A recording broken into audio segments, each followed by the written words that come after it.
Good evening. I'm Meredith Bloom-Wolf. My husband Bill and I are thrilled to welcome you to this encore presentation of the museum's 2021 flagship annual Midwest virtual event. Now, please enjoy the program.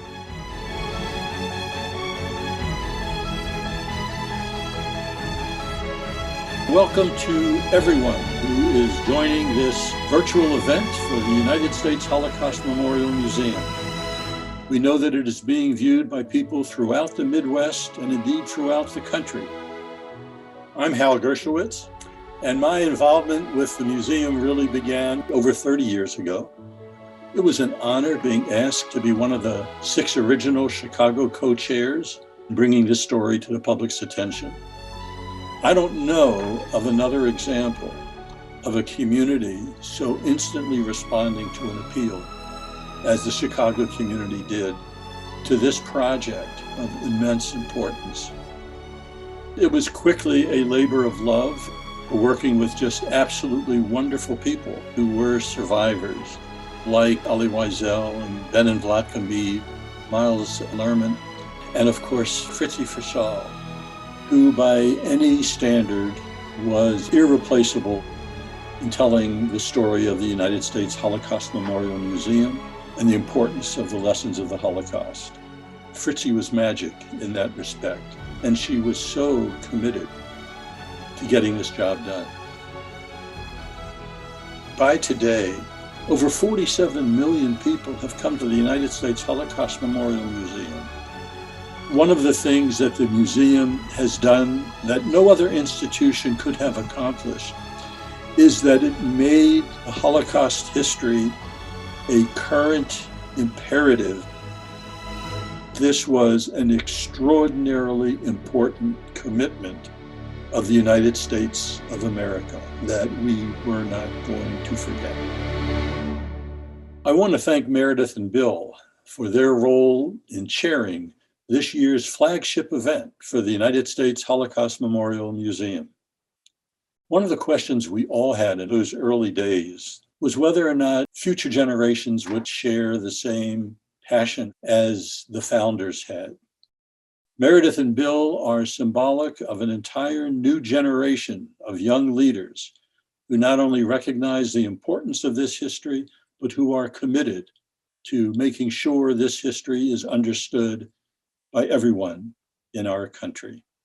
Thank you, Hal. Standing on the shoulders of giants like you makes us very proud to be the second generation of our family to support the United States Holocaust Memorial Museum.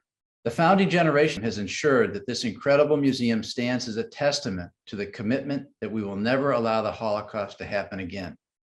Having capable leadership and global reach is more crucial today than at any time in our recent past. An example of this global role is the museum's efforts in convening international partnerships to address the dangerous rewriting of Holocaust history. We're also living in a world where we have witnessed not only Holocaust distortion, but a rise in violent anti-Semitic acts in the United States and around the world. This institution, this remarkable one-of-a-kind museum, has the reach, the influence, and with our support, the capacity to push back against the onslaught of inaccurate, dangerous information spread over the internet and social media through the power of education. There is still much work to be done to combat hate, anti-Semitism, and violence against Jews and other groups. We want to thank our emerging leaders through our Next Generation Board and our teen committee for shouldering this work and supporting the museum. There is one constant running through our multi-generational commitment to the United States Holocaust Memorial Museum. Her name is Jill Weinberg. Jill is the tireless and inspirational director of the museum's Midwest Regional Office. Meredith and I want to thank Jill and her entire team for everything they have done to make this event a success. Meredith and Bill, thank you so much for all that you do. We are thrilled to have you as our chairs for this incredibly important event. I want to welcome all our viewers and thank each of you for your critical ongoing support for the museum. It is my honor to present the museum's National Leadership Award to the Gutman family.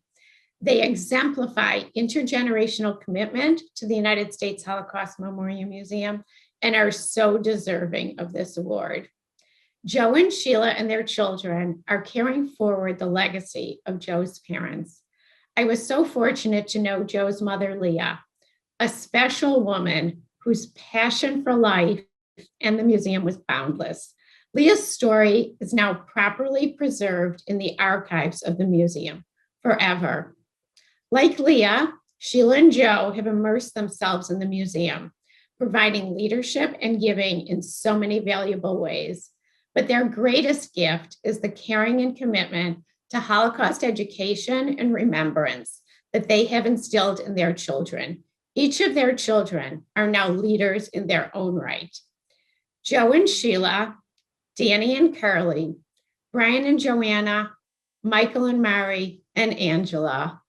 It is with great admiration and enormous gratitude that I present to all of you the National Leadership Award on behalf of the United States Holocaust Memorial Museum. Jill, on behalf of Sheila and myself and the family, we just want to make sure we thank you. It's your excitement, your enthusiasm, your energy that really makes a difference. We really appreciate the honor and the recognition for our family. My mom was very much a part of donating to the museum. For her, it was a big part of making sure the story continues to be told. When I see pictures of my Savta before the war, she was this strong, incredible woman. It's beautiful to see her in this life that I never knew her in. And at the same time, it's just horrible to imagine how quickly that was all just taken away. Well, my mother-in-law did tell stories about her life in Germany because we were all curious and anxious to hear. It wasn't as much about her past as it was about the way she chose to live moving forward. We should take a lesson from what our parents have gone through and maybe take the best out of it and know to make the best out of the future. One of the things I always loved about the Jewish faith was it was about tikkun olam, it was about healing the world, not just our people. That's the reason we are so strongly involved with the museum and supportive of what's going on, because this is how we can do something that matters. It's also our responsibility to talk to our families and our children and our grandchildren, to include them in the story. I can't express with words how proud I am of what my parents have built. And what amazes me the most about them is they continue to lead by example. Being a third generation of our family to carry this incredible legacy that my grandmother and grandfather started is truly the most incredible privilege of my life. You know, as we've gotten older, as we've had kids of our own, the realization that that responsibility now falls on us is becoming more and more immediate. Like my grandmother and like my father and my mother have instilled in us, you just have to step up to the plate. And so whatever we can do to take on that responsibility, we will do. The tools that the museum offers us to educate us and prepare us to go out into the world and be impactful in our own way, you know, is what makes this museum so incredibly special and different. And that's why we're as proud as we are to be a part of this. What you do does matter. If we can all live by that and making a difference every day, then the world will be a better place and the museum's mission will be carried out. Mom and Dad, my pledge to you is to continue on the legacy and do all that I can to keep moving things forward.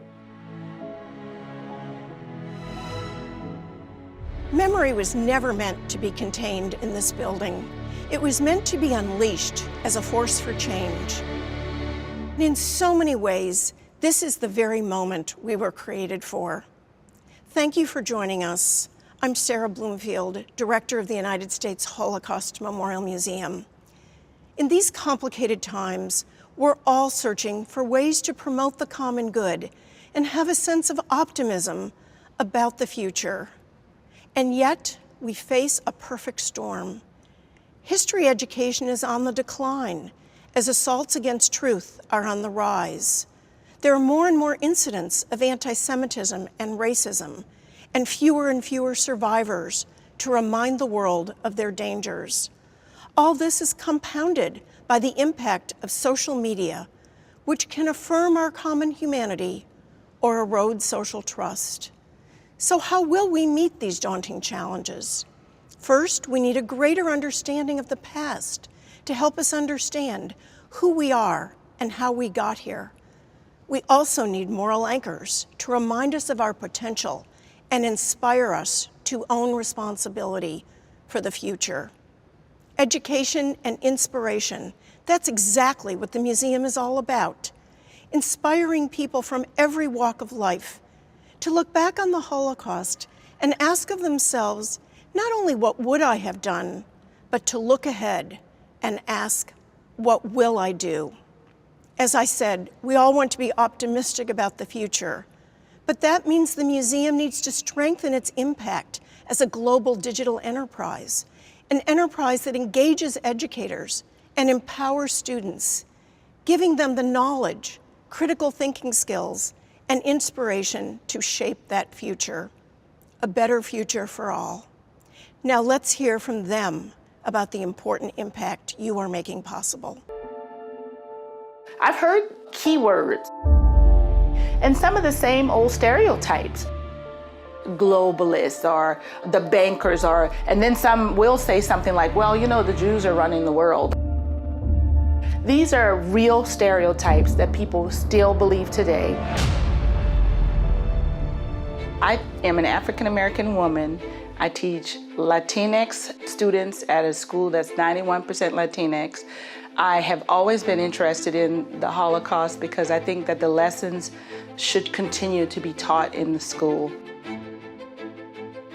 First of all, I had to give my students the definition of anti-Semitism. In school, that's when I had learned that there was like an actual word for the meaning of like the hate towards Jewish people. Their communities may not even have maybe one or two Jewish people, but they're using the language that is pointed toward that community. There's a lot of hatred in the world towards other religions and towards other people. And it escalates in a heartbeat, especially with like social media nowadays. When my students come into the classroom and they're saying things that they've seen on YouTube or any social media, they come back and they have all of these statements and they don't know what it means, but it's really anti-Semitism in its most insidious form. Certain terms I didn't realize were rooted in the Holocaust and hate. Teaching students about history, teaching students about differences and the world, the universality of everyone being human and wanting to be treated with respect is something that we can learn from the experiences of others. And I think that's what the museum does. They put that into the hands of the teachers to teach it, but also then the students get a chance to use those materials to help themselves to learn more about that time period. The Holocaust Encyclopedia on the site, different journal entries and memoirs. It really helped me connect, and it's helped me approach it with a more open-minded heart. The Holocaust Museum is uniquely situated to help many people to understand this is what happened to us, never again. And when they say never again, it's not never again to me, it's never again to all of us. Let's all understand that if one person is marginalized, if one group is hurt, if racism is against one group, it's all of us. Because of the museum, I got to hear a survivor speak about his childhood, how it changed so fast for someone who was so young. His tone of the voice, you could hear the fear. There was a point in time where he started getting emotional and he started crying. And when he started crying, you know, the whole class, we were all getting emotional too. I most definitely was very fortunate and very thankful for that moment.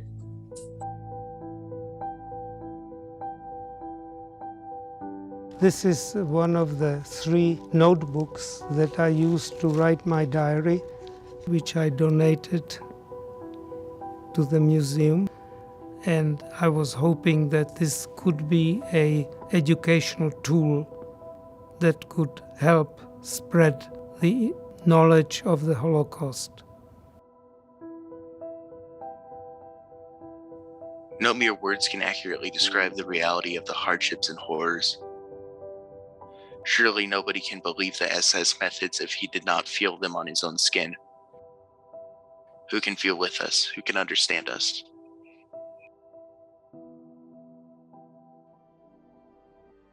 Teaching in rural Alabama, most of my students are not exposed to the Jewish culture. Most of them have never met a Jewish person.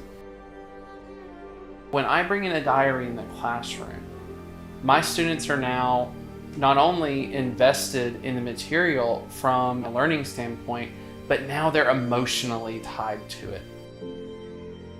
It's no longer I'm learning about the Holocaust, I'm learning about Yitzhak, or I'm learning about the anonymous girl. She was a young girl who we don't know her exact age or name, but she was living with her family in the Lodz ghetto. And she describes her situation of watching friends and families and neighbors getting deported to concentration camps. And she describes how some days there were hardly enough rations for her and her family. And there was a quote with her that really stuck out to me. She said, "How can you be indifferent to so much suffering?" For so many students, that is just so crucial in being able to understand a moment and being able to access a moment, particularly if they're coming into this course without any sort of relationship with the history of the Holocaust.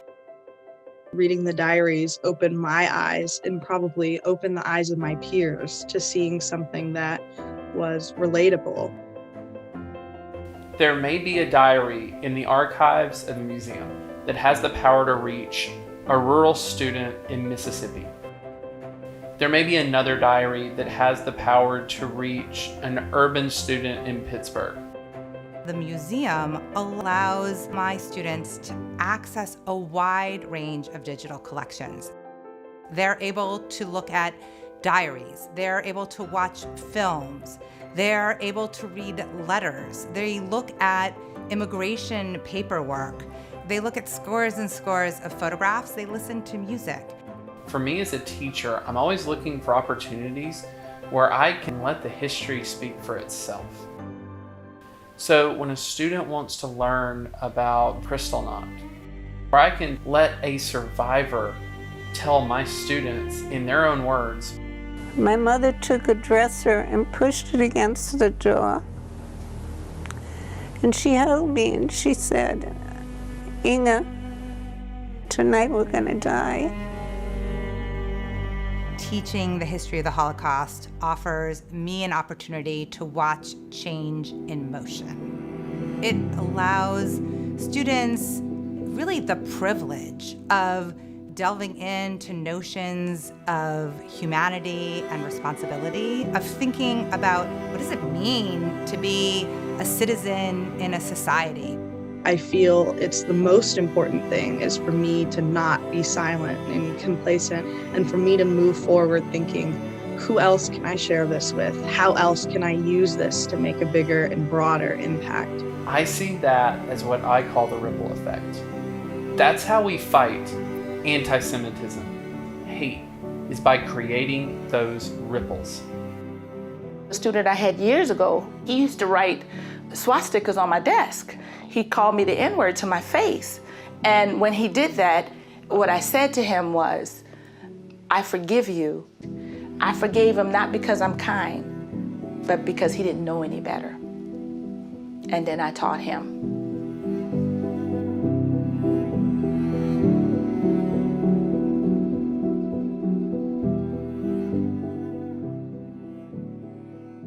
I truly believe in the power of education.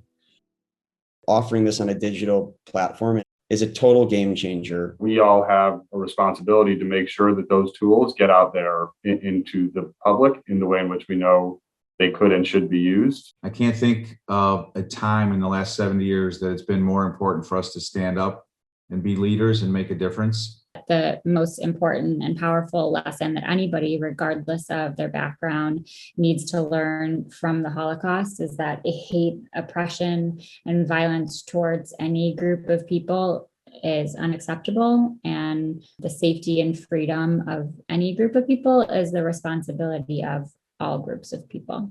Thanks to an incredibly generous donor in our community, any increase in your gift today over last year's gift will not only be matched, but doubled. This is an extraordinary opportunity to be even more impactful with our giving today. This amazing match is an opportunity to help the museum unlock these diaries and put them into the hands of young people everywhere. Please give today. And please give generously. Thank you. Thank you. Thank you so much. Thank you, everyone, for taking the time to make your gift. I was so impressed to learn that the museum recently hosted 2,600 teachers from every part of the country at its virtual teacher conference. It is extraordinary to consider the impact that the museum will have this year on young people across the United States. The institution's educational reach and leadership doesn't stop at home. It extends around the globe. And it could not be more vital as we see a surge in anti-Semitic violence and the vicious vandalism on memory sites throughout Europe. Shortly, we will hear from our featured guest, Dr. Lambert Bourla, the CEO of Pfizer. Dr. Bourla is the son of Greek Holocaust survivors. Coincident with Dr. Bourla accepting the museum's invitation to speak at this year's virtual event, Meredith and I learned of the work that the museum has undertaken to help lead a transatlantic workshop during the spring of 2021. Educators from Greece, the US, Canada, and Israel emerged with new connections, skills, and resources to develop relevant lessons about the Holocaust.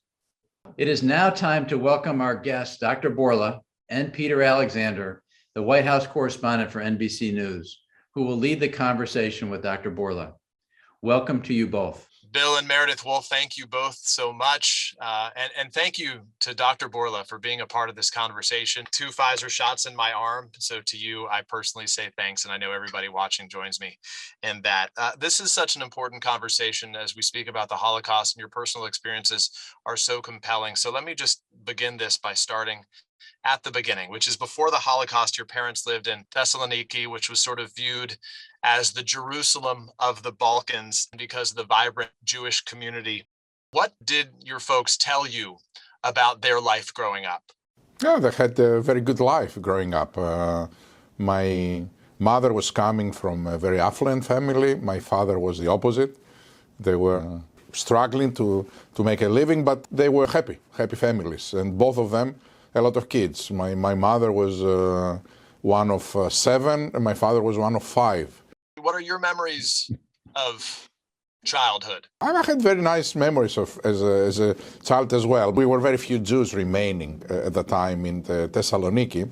So, for example, I was the only Jew in my entire middle and high school for 4 years, and then one of my cousins joined the school because she was living in the area. So we were a small minority. But in general, I had very good memories from my childhood. So as a child, you learned about your parents' experiences during the Holocaust. How did your father and uncle avoid arrest while the rest of your family was deported? The family of my father, like all the Jewish families, had to move to a ghetto. They could go in and out from the ghetto as long as they were wearing the star, the David Star. Until one day, which was in March of 1943, when it was the beginning of the implementation of the plan to deport basically all Jews of the city to Auschwitz-Birkenau. So that day, my father and his brother were outside the ghetto when that happened. One of their uncles had asked them to go and collect a debt from someone that he was owe him money. That was pivotal for their survival later. The man that they went to collect the debt, he did pay his debt. So he gave them 30 golden pounds. On their way back, they met their father, who was also outside. And he said, "You should not come in, go." They said, "What about you?" And he said, "What about me? I can't leave," because his wife and 2 other kids, Graciela and David, were home. So he had to go back to be with them. So indeed, he went in, and then hours later, the whole ghetto started marching through the main street until they will arrive to the train station.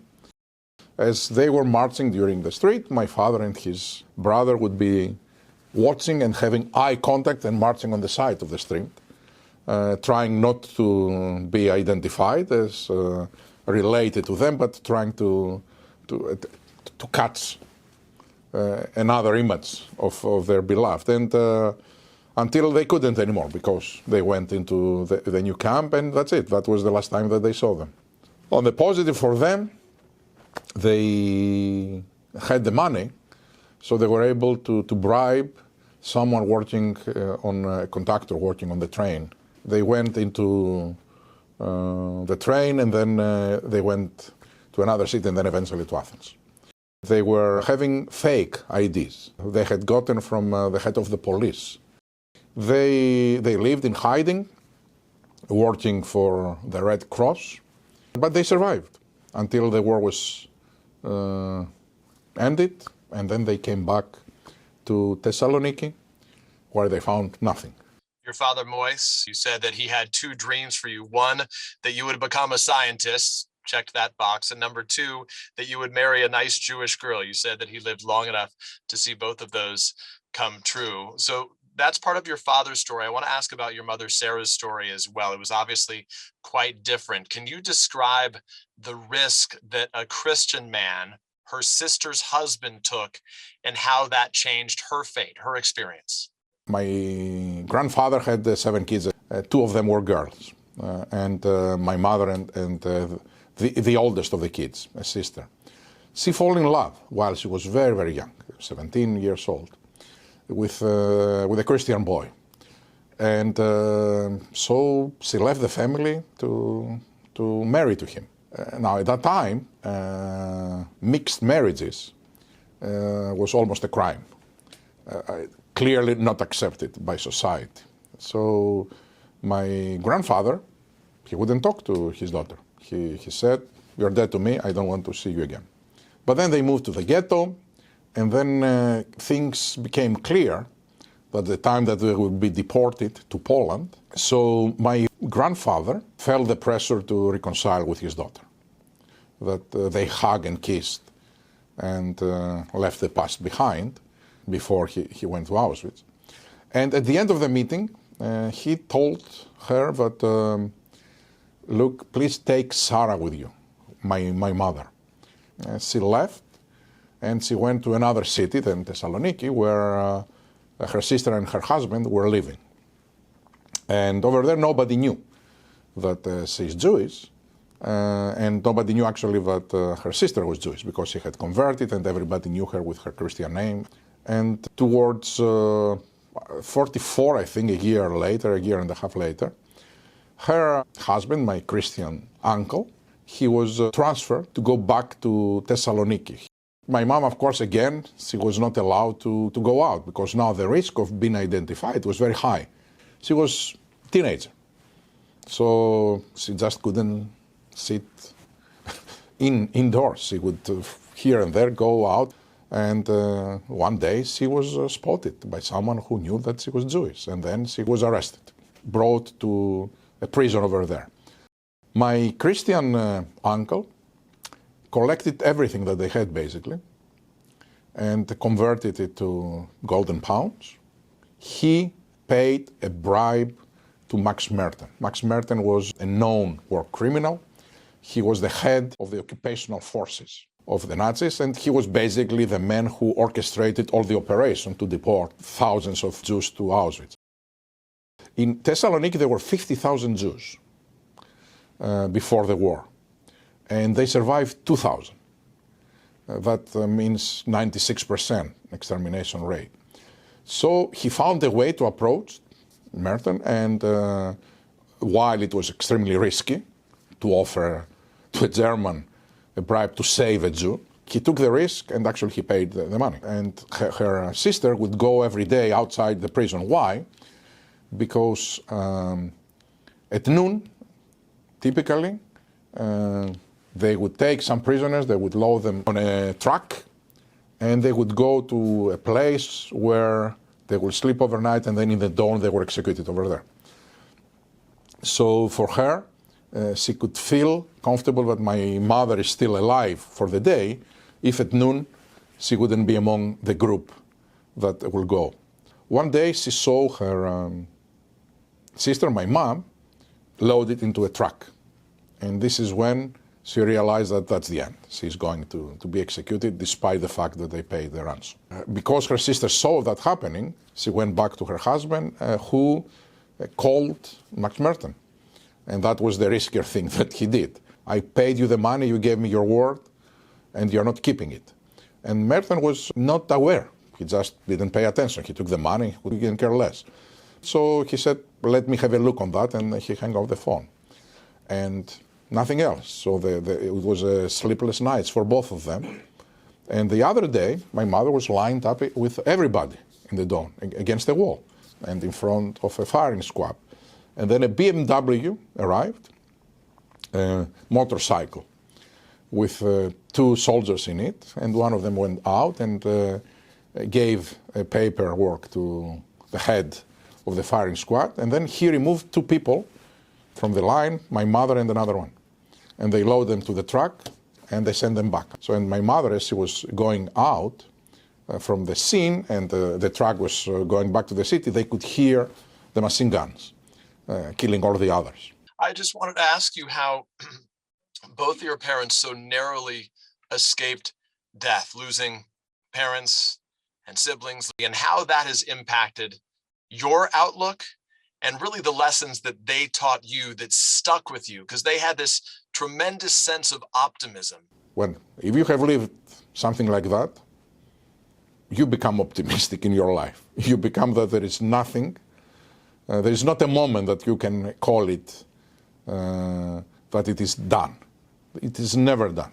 There can always be something that can surprise you in life. There can always be something that you can do about it. That was very impressive, and I think that also made me who I am. They never spoke about revenge. It was always a spin that, guys, there is nothing that you can't do. Life is miraculous. We should celebrate life rather than be consumed in revenge. Never forget, but turn the page and try to make sure that this will not happen again, rather than try to see how you can take revenge. But because revenge won't bring you neither your people back, nor will give you a sensible life, a life worth living. Absolutely, and how grateful are we for the lives that they led and how they inspired you. I want to ask you, if I can, Doctor, about the intersection of what you do now and their personal experiences. What is your reaction these days to when you see protesters equating COVID vaccine policies with Nazi-era persecution, the misappropriation of Nazi symbols to try to delegitimize the vaccine right now? Given what you know, what do you make witnessing that now? You know, it's nonsense, and but you know, it's something that I have seen it in the past happening as well. Now is with the anti-vaxxers. In the past were with other things that they would make this parallel. And not only clearly there is no comparison between the two, but in the case of the vaccines, it's completely nonsense. Very unfortunate. And for us that we have emotional connections with what happened in the Holocaust, of course it's an additional, sometimes it's perceived as an insult, because it is. Because those people that are saying these things, they don't know what it was to live there. Do you worry though that sort of misuse of history does have the potential to stain people's understanding of the seriousness of the Holocaust? I do not worry. Clearly, in history, there have been many examples that they try to stain and change facts post-mortem. And clearly, Holocaust is one of these. Many have tried to change either what happened or to give it completely different spin. I don't think that those efforts will succeed, but this doesn't mean that we should not make sure that we don't underestimate some of these people, and we stay the course, and we do what, for example, the Holocaust Museum is doing, okay? Writing displaying history the way it was written. Dr. Bourla, I want to get a sense of the lessons that you hope we can learn from the experiences we're having today. Among some of the most important lessons of the Holocaust, of course, is to not stand idly by in the face of injustice or unchecked hate, and every individual has the power to act. When the timeline of vaccine development was called into question, you worked with the CEOs of the other pharmaceutical companies as well to issue a joint statement that outlined a united commitment to uphold the integrity of the scientific process as companies work towards the first COVID-19 vaccines. Is that an example of your choice to live some of those lessons? We saw that there was an attack against FDA, and we felt that we need to make sure that we say that we will not compromise the quality of our studies, and science will be the only guiding principle.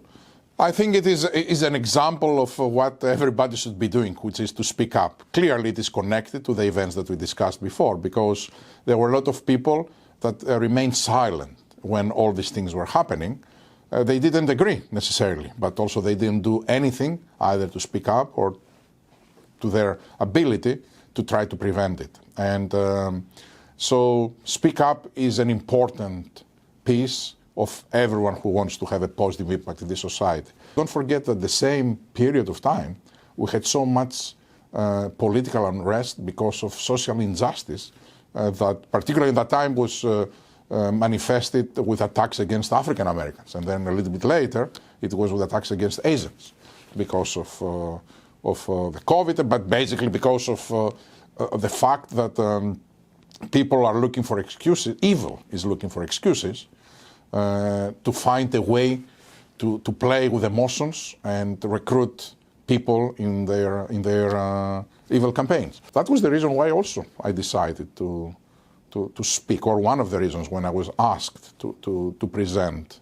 the story of my parents, because it was times that social injustice was knocking the door of America once more. I want to ask you, if I can, about a 98-year-old Holocaust survivor who was the first vaccine recipient in Thessaloniki. How did you learn about that fact? You know, it was something that I was completely surprised when I've heard about it. The head of Medicare of Greece sent me a note. I wanted to let you know that today we administer the first dose, and you need to know that the first dose was given in a Jewish senior house that is operated right now in Thessaloniki by the Jewish community to a 98-year-old survivor, and that was of Holocaust, and that was the first dose that we ever gave to Greece. And I thought you need to know about it. So I was really speechless. I found it symbolic. I thought that finally there is kind of recognition of what also happened, because the city also, Thessaloniki, tended to forget the history of what happened during that time. Why is it so important to you to share your story? And similarly, why is it so important that the U.S. government, in your eyes, established America's Holocaust Memorial? This museum on the National Mall is a memorial, as well as a site of education, a place of learning. You need to know that I had a very high interest in learning the story of the Holocaust, but I never spoke to anyone about the story of my parents. And when I said to anyone, to my closest friends, very few things. It was not something that I would do. I did it for the first time in a very public forum, which was in an event that Congress had organized. I realized that it is helpful. It is helpful to tell stories that could teach new generations that hatred and racism and it is what stands in the way. It was 3 years ago, I think, that I went to the Holocaust Museum in Washington, and one of the big pictures that they had, 3 men, that they are all having their hands like that. I knew all of them. They are from Thessaloniki. Wow. I still remember the name of one of them. He went with his family, everybody vanished. And I think he had also children, and everybody vanished. So he was working in the Jewish community. It was very small, right? 700 people. He was operating the canteen, the cafeteria. He would make toast for kids. All the Jewish kids, generations, grew up calling him Uncle Sam. Uncle Sam. And your parents, as you think of their memory, what would they think of what you're doing now, both professionally and sharing your story personally? Oh, I'm sure they are very proud up there about their son, and I'm sure that they feel special that their story was not forgotten. Dr. Bourla, we too are filled with pride and gratitude. And thank you very much. This has been a privilege to get to speak to you, and we really appreciate you spending this time with us. Thank you very much for the interest. This concludes our program. Thank you all for joining us today and for your support of the museum's mission. We are thrilled to announce that for your family and friends who are unable to join today's program, there will be encore presentations this evening at 5 o'clock Central Time and again at 8 o'clock p.m. If you have not made your annual gift to the museum, please give now, and please give as generously as you can. Thank you again for your support.